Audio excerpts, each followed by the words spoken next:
You're now experiencing data with Brian O'Neill. Experiencing Data explores how product managers, analytics leaders, data scientists, and executives are looking at design and user experience as a way to make their custom enterprise data products and analytics applications more useful, usable, and valuable. And now, here's your host, the founder and principal of Designing for Analytics, Brian O'Neill. Bienvenidos, bem-vindos, aprachame. Welcome back to Experiencing Data. This is Brian T. O'Neill. One of these days, maybe I'll do the podcast in a different language if I can. But of course, I won't need to because AI will do it for me, right? Just like Brian sounds. I don't know. Maybe one day. It's good to be back. Today, you can't close the sale? The invisible reasons prospects aren't buying your technically superior analytics or AI product. If you're leading a product right now that has a revenue or a sales cycle pressure, and despite your analytics or AI tech being superior, customers aren't buying your software. Well, today's episode is for you if you're in that situation. So let's get right into it. Some of the key points I want to make today. Technically superior analytics and AI products lose deals when prospects can't picture themselves using the solution in their day-to-day workflow. Demos and POCs prove capabilities, but deals sometimes stall because of workflow fit and the time to understanding by the user or the buyer. This hasn't been achieved during their evaluation. Or I should say it's too long to the amount of time required to get to understanding or let alone value is too high. And if they can't get there fast enough or they simply don't see the workflow fit, this can be a blocker to your sales success. Sometimes prospects choose simpler competitors even when you may know that their technology is actually inferior, it's outdated, or it doesn't scale as well, or whatever it may be. When value feels complicated or your solution solves one thing, but it opens up new issues elsewhere, particularly as it relates to things like new labor, behavior change, or business process disruption, well, unfortunately, you might also be creating risk, even if you're solving one part of the problem that they have. And risk stalls deals. And when you do get past the buyer and they go to a POC, your product's hands-on users or their internal stakeholders become your next biggest risk in the chain. And if you spent all your time investing in sales tactics or sales materials and things that feel like you should be doing because sales is the problem versus addressing the product itself, and you're not really investing in making the product easily adoptable by the users in these POCs, then you're effectively just delaying that next close lost, unfortunately.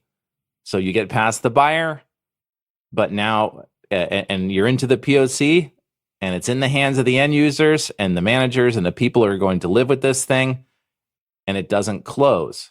Close loss is around the corner because you might have spent too much time addressing the sales process itself, the what we do in the calls and what we do in the prospecting, but not making that product indispensable to begin with. So I'd even say in some ways, it may be better, and this is, if you're a startup, I completely understand how this might come across.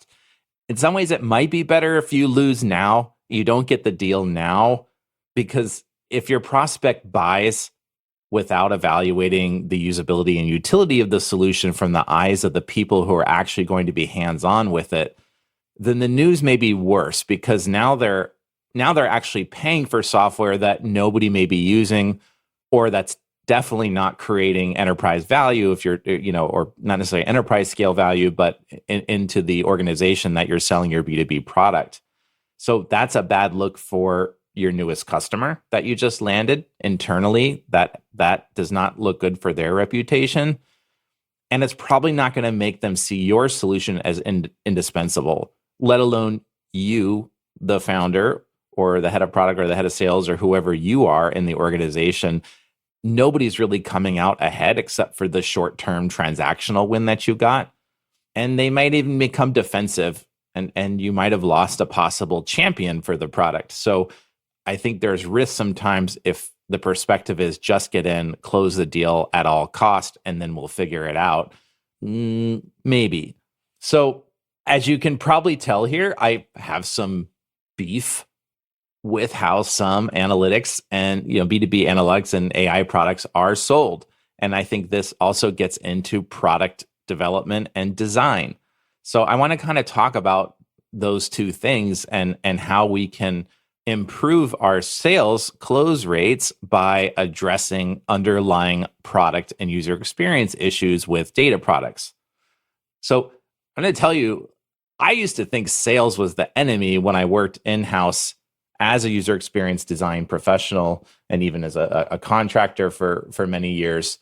Salespeople were the enemy, especially to creatives and people in the design field. They're money hungry and they're selfish and they just want to land their commissions and all this kind of thing. Later in my career, when I got smarter, I learned how invaluable good salespeople can be as feeders to product teams and to not just product management, but also to designers if they're aware enough to realize this. And a lot of them still won't cross over that bridge and engage with the sales team.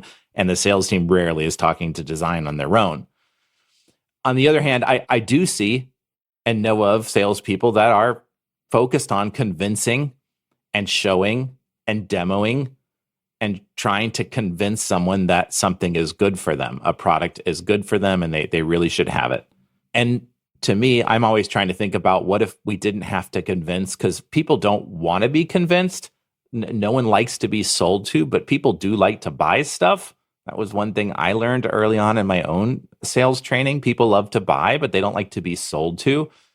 So what if we just focus on first principles here, which is what if the product was easier to buy because it was obviously valuable to the person we're trying to sell it to? So I'll say it right now, your goal should be to design and build a data product that sells itself. When the product is great, you're facilitating a closing and you're not trying to convince somebody why your solution is great for them. So that old model, it looks like generic demo tours, capability flexing, doing very little workflow discovery before showing the product. So you get someone on the phone or on Zoom or whatever, and you go into presentation mode immediately, touting the innovation and your data and analytics and AI capabilities without thinking about practical workflow fit. And the broader your product is to a wide class of problems and industries, the more you're actually forcing prospects to do the heavy mental work of trying to map your product into their workflow and their world. Because by definition, if it's doing a lot of things for a lot of people, then by definition, it's not specialized and it's not high touch. It's not highly focused on solving a niche problem because it's trying to do categories of problems and be scalable and all these kinds of things. So that's kind of the old model. And part of the reason I think that that model of selling can fail for you is things like cognitive load. So this means your buyers and your users get overwhelmed trying to reverse map your solution onto their problem space. And in the call, this is them trying to imagine themselves in a better place using your solution. And it takes energy to do that, particularly if the solution is not obvious or intuitive to begin with, or it's going to require a lot of process change. That's a heavy brain space to be sitting in, and they're probably not really listening to you anyways if they're having to spend a lot of mental energy trying to do that mapping during a sales call. Another reason why this kind of old school sales model can fail is behavior change risk. So buyers sense, adoption friction. They sense it's coming, and then, the sale kind of stalls. So, let's say your AI product is dependent on a proprietary data pipeline or some feed that you need to get from the customer in order to show value. But getting that pipeline built costs time and money, which maybe that's not a huge deal. Maybe the cost isn't that alone, or you'll eat some of that. But then you realize we also have to get permission to do that, not just to get the money to build it. Even if you're saying, oh, we'll eat the cost. Well, now there's legal review and compliance and privacy concerns and all of this. And this is just to get a POC going, let alone the sale. So there's friction in there. Now, it's not to say you're just going to find ways to bypass all that stuff. Sometimes you may have to do that to show the value. The point is whether or not you're aware of that. And if it is a requirement, how easy have you made it to get through that process? Because that is basically all what we call tool time. Those are all impediments to the sale and friction to the product. Those aren't benefits. They're just cost of getting value out of the product. Is you got to build the accounts, you got to import your data, and you got to run some model optimization or whatever it may be. Ingesting data, building data pipelines. None of that is value. That's all tax. Buyer and user mismatch. So this is in the old model of sales, you may be seeing the linchpin as the fiscal buyer who has budget, but your sales process is focused on satisfying just them. So you're usually talking about the financial ROI and benefits that will eventually emerge. However, the unaddressed dependency in all of this is the end user, the people who are actually going to be responsible for producing the value that your product is supposed to create. And this is, of course, assuming that the end user and the buyer are not necessarily the same person. Sometimes they are, but frequently in B2B sales, that's not the case. So if you have this buyer-user mismatch, like either the buyer doesn't realize they have it, you don't realize they have it, or both of you don't realize that there's a mismatch here, that we haven't realized there's two pieces to the puzzle that need to get satisfied here. And I think there's a lot more energy put into knowing the buyer and assuming that as long as we have the person with the budget and the buying decider, that we're safe. Close the deal, you got the revenue, it's gold. And the last one in this list about why some of these old school sales models can fail is like status quo bias. Frankly, indecision beats change. We see indecision all the time. Like, what did you guys decide to do? Nothing. So your product, while possibly beneficial on one axis of value, could introduce risk elsewhere. Financial risk, reputational risk, like personal reputational risk to the buyer, technical risk to the organization, or organizational change risk, because, well, in order to get the value out of the product, we need to redo this business process, or we need to get compliance to sign off at these different phases, and they never used to have to do that. They have no incentive to go and log into the tool, and yada, yada, yada. So what's a better way? I'm so glad you asked. I have this concept I've been thinking about called FOWA, FOWA. And FOWA stands for Flow of Work Alignment. And I kind of see this as, I don't think it's not a sales model. It's something you want to add to your sales model. Flow of work alignment. Your demo shouldn't really be a product tour. It should be a preview of the customer's better future. Their workflow, your product embedded into it as much as possible. And really the goal is to get that prospect to say, I can see the value, I can see my staff using this month, they're not asking explanatory questions about how it works or why do I need this? So let's get more specific here. How do you know if you have flow of work alignment or not in your product and sales process? Well, I think there's a few things we can observe to know this. The first one is the time to initial comprehension by the prospect is low. So in other words, you're not reliant on convincing people with your mouth or via explainer videos. And this is particularly true with like LLM powered AI solutions, like talk to your data products and things like this. You're not forcing the customer to ask, why would I want to do that in your product? That's taking them out of the flow of work if they're having to ask questions like that. So there should be this obvious comprehension about why I would need something like this. And if there's not, that's already the first possible risk factor or hurdle that you need to close.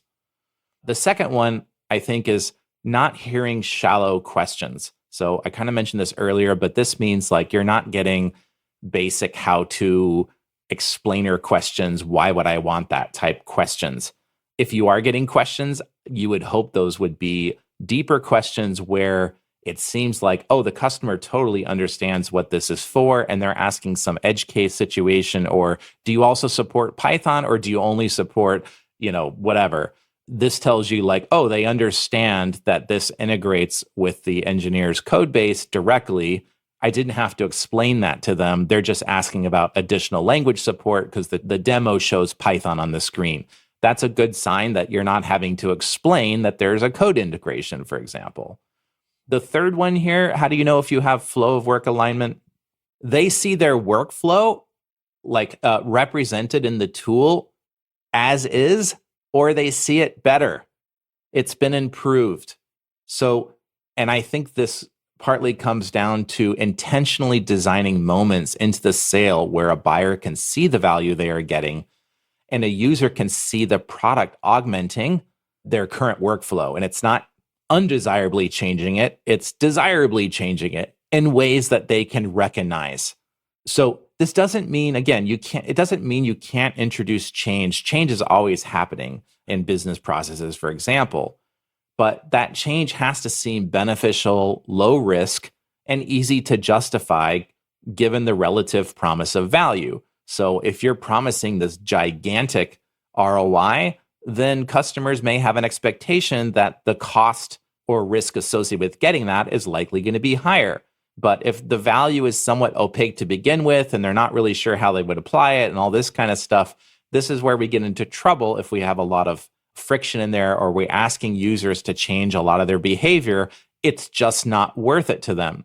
So we need to understand, how do they do this work now, regardless of whether or not that's the way you think it should be done, particularly if like maybe you've had, like I've built data pipelines for financial services, predictive models for 25 years, and you know the right way to do it. They're doing it, quote, the wrong way. You've built a solution that can fix that, and it uses the latest technology, and it's technically amazing. Unfortunately, as a product that you need to show value against, all that matters is whether they think they have a problem with the way that process is done. And if they don't think they have the problem and it doesn't hurt them, and there's no incentive to change it or little incentive to change it, and there's a lot of incentive not to change it, because remember the status quo bias, right? Well, guess what? They're probably not going to change anything. They're just going to do what they've always done. So the last one here on how do you know if you have flow of work alignment, nobody needs to discuss your data products engineering, analytics, or AI sophistication to understand its core value. This does not mean, of course, that you're not ever going to talk about technology or anything like that, but you're not spousing statistics at them or telling them about, how this predictive thing, and we run 900 Monte Carlo simulations per second and yada, yada, yada, trying to convince them about what it is. You shouldn't need to talk about any of that, because frankly, all of that are technical facets. But at the end of the day, the fiscal buyer wants to know, am I going to get a benefit for those 900 Monte Carlo simulations per second? Am I going to get the benefit I need? Because running the simulation is not what the benefit is. It's the downstream change that occurs in their world. That's the thing that they want, not the simulations. So again, let me repeat this one. Nobody needs to discuss your data products engineering, analytics, or AI sophistication in order to understand its core value. So you're probably asking yourself what you need to do to get FOWA, or flow of work alignment. Well, I'm glad you asked. I'm going to pause here. Next episode, I'm trying to do some shorter episodes here. I'm going to get into that. I'm going to give you some actionable changes, and I'm also going to talk a little bit about some of the objections that I think founders, and particularly technical founders and technical product leaders, have to some of this kind of stuff. And I know some of these things can sound hand-wavy, like workflow and talking about customer empathy and perceived risk and all these kinds of things. I want to address some of those things, and I totally can understand some of those objections. So we'll get into that in about 2 weeks. So stay tuned. But for now, I'm hoping that you're starting to think about flow of work alignment and in your tool, whether you're the one selling it or you're the one producing it, if you're a product person. And until next week, thanks for listening to Experiencing Data. We hope you enjoyed this episode of Experiencing Data with Brian O'Neill. If you did enjoy it, please consider sharing it with the hashtag #ExperiencingData. To get future podcast updates or to subscribe to Brian's mailing list, where he shares his insights on designing valuable enterprise data products and applications, visit designingforanalytics.com/podcast.